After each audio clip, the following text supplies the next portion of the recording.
Welcome back mga kaaldab. Ito na naman po ang inyong lingkod, si Mr. Destiny. At trending na naman po tayo mga kaaldab. Trending updates po ang ibibigay natin mga kaaldab.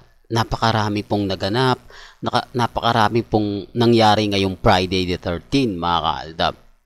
Ito yung kumbaga sinasabi natin paulit-ulit na kung titignan naman po ninyo at kumbaga magbibigay ng ebidensya at resibo talagang tipo ba ito yung pinaka marami talaga nag-iisip kung totoo nga po ba to o hindi mga kaaldab. Kayo na rin po bahala mag-react dito. Ang sa akin lang po, update lang yung ibabato natin. Pero bago tayo magsimula at bago natin ituloy itong mainit na update po natin, kung bago ka lang sa channel na to at isa kang true-blooded Aldab Nation na nagmamahal po kila Mengay at Isoy, tama po ang channel na pinuntahan mo, kaya consider na po kitang bagong subscriber. At huwag mong kalimutang i-share ang mga video po natin sa mga mami, sa mga titas at sa mga senior. Unahin po natin itong throwback na ipinost ng pep.ph. Marami na naman nag-react nito. Dami na naman pong komento. Siyempre, throwback yan eh. Sasabihin na naman nila, nako, ayan na naman Mr. Destiny, kumbaga dyan kayo masaya. Tapos yung mga komento ng Armin, wag na daw dapat pang ibalik yan. Tapos na yan, almost 8 years na nga po raw. Tapos pinapakita pa yan, anong seste, ito yung sinasabi natin literal na paggagamit ng PEP. Hindi po ba? Well, tama naman po yung iba. Tama naman po yung mga ilang kumbaga nakapagbabasa. Matagal na nga po ito, throwback, pero record pa rin po. Pero dapat nga po daw hindi na siya pinag-uusapan dahil nasa history na naman po siya Di po ba? Dapat every 10 years na lang daw po ito pinapakita kahit papano. Napag-uusapan. Yan ay base sa mga ilan. Pero siyempre sa Aldab Nation, masaya po kami. Di po ba? Magiging kumbaga sasabihin na naman ninyo na hindi yan di po ba? Real talk, masaya talaga Aldab Nation kasi nanumbalik po yung saya, yung sigla kapag nakikita po ninyo yan. At talaga naman pong pinag-uusapan. Sabi ko nga po dito sa channel ni Mr. Destiny, lahat naman po updated kayo Pabor man o hindi, kailangan alam po ninyo. Yan ang isa sa kagandahan nyo po. At dito po sa mga nagsasabing ganito, sa mga nagsasabi ng ganyan, hayaan nyo lang po. Hindi po ba? At eto na nga po, dahil nga po maraming nagre-react, marami po tayo nababasa, marami po tayo nakikita. Nung nanood tayo ng live sa EAT, marami nga pong komento, nasaan na po ba si Mengay? Nasaan na si Main Paul Carson? Nasaan na ang Dabmas Queen? Ang dami mga banggit kay Mengay. Para lang maiba-iba yung mga komento. Iba't ibang pangalan o mga alias ni Main Paul Carson ang sinasabi. Mas umugong po mga kaaldab yung salitang tapos na ang kontrata ni Mengay. Huwag nang hanapin sa EAT dahil hindi na raw po ito nag-renew pa ng kontrata sa EAT o sa TBJ. Bagkos mananatili na lang siyang may bahay kuno ni Congressman Spotted. Medyo napaisip tayo doon mga kaaldab, no? Kumbaga, pero siyempre hindi natin papansinin yun. Kumbaga alam naman natin na hindi bibitiwan si Main Mendoza ng TBJ, di po ba? Dahil isa siya sa mga pambato.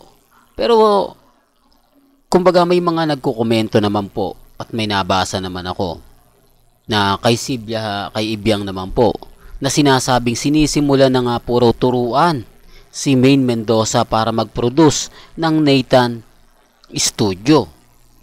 Di po ba? Siyempre, kapag ka magiging producer ka, doon ka na nakapokus. Ibig sabihin yan, pag-aaralan mo lahat para kang magkakaroon ng yung sa mga artista, acting workshop yon di po ba? Para mas magaling kang artista. Sa bagay, si Mengay hindi naman po dumaan dyan Ibig sabihin, magpuproduce na si Mengay ng pelikula, tututok na yan. Di po ba? Naandun na siya.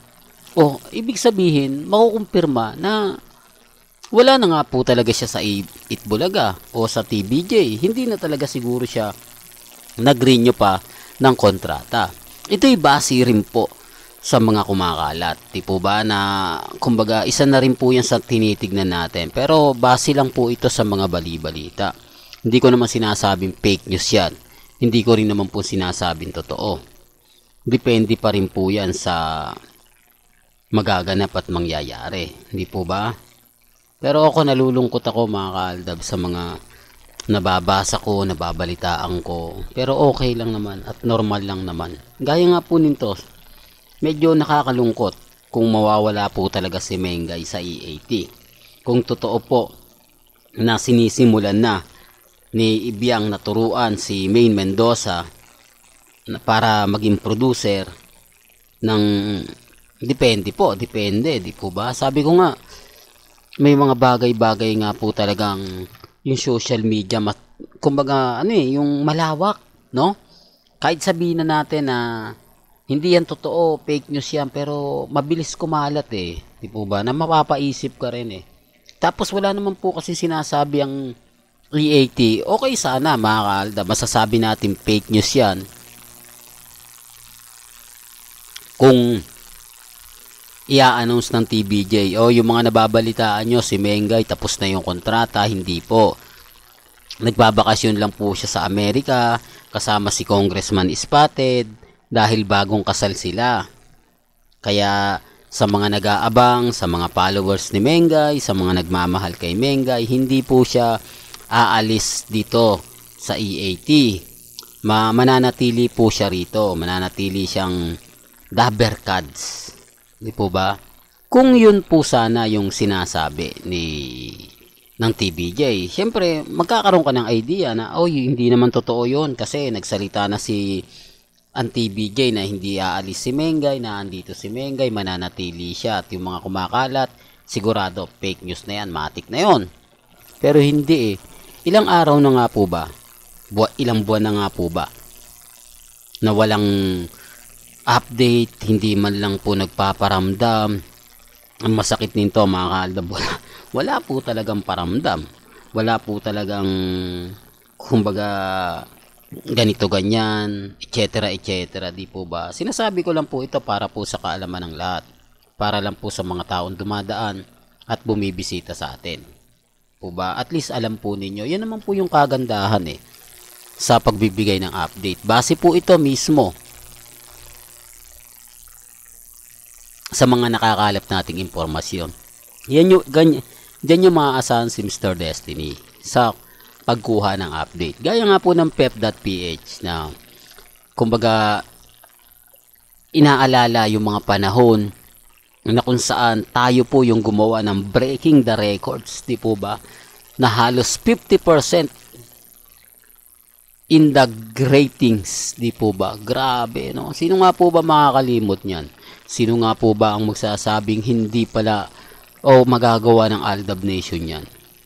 Sa buong mundo sa Twitter hindi po tayo pipitsugin. Kaya tayo po may hawak ng record Hindi tayo basta-basta masasabi na malaking fandom po tayo. Kaya nga po pag pumutok uli sila Mengay at si Alden, hindi po ba? Mahirap po talaga magsalita. Pero pag pumutok po yan, asahan nyo mga ka-Aldab. Siguro yung Philippines Arena, kukulangin yan hindi po ba? Oops, issue na naman yan, Mr. Destiny. Ikaw talaga, pagdating sa mga ganyan, yung nangunguna ka Di po ba? Sinasabi ko lang po yung totoo. Kasi malaking fandom po talaga. Hindi po magkakasya yung 42 million sa Philippines Arena. Para lang klaro, para lang po sa kaalaman ng lahat. Hindi po pipitsugin ng Aldab. Sa mga nagsasabing wala ng Aldab, bagsak na yung Aldab, wag po kayo maniniwala ron. Sabi lang po nila yan. Pero yung fandom natin, buhay na buhay. Yung fandom natin, nagmimistulang, kumbaga malaking tinik sa lalamunan po ng mga sarswela. Sinasabi ko lang po ito para po sa kaalaman ng lahat. Well, hanggang dito na lang po yung updates natin. Kaya kung gusto nyo pa po ng pinaka-latest at sariwang update, tumutok lang po kayo dito sa channel ni Mr. Destiny para updated po kayo sa mga latest at sa mga bagong video po na ilalabas po natin maya-maya lang. Hanggang sa muli, salamat po sa panonood at pakikinig.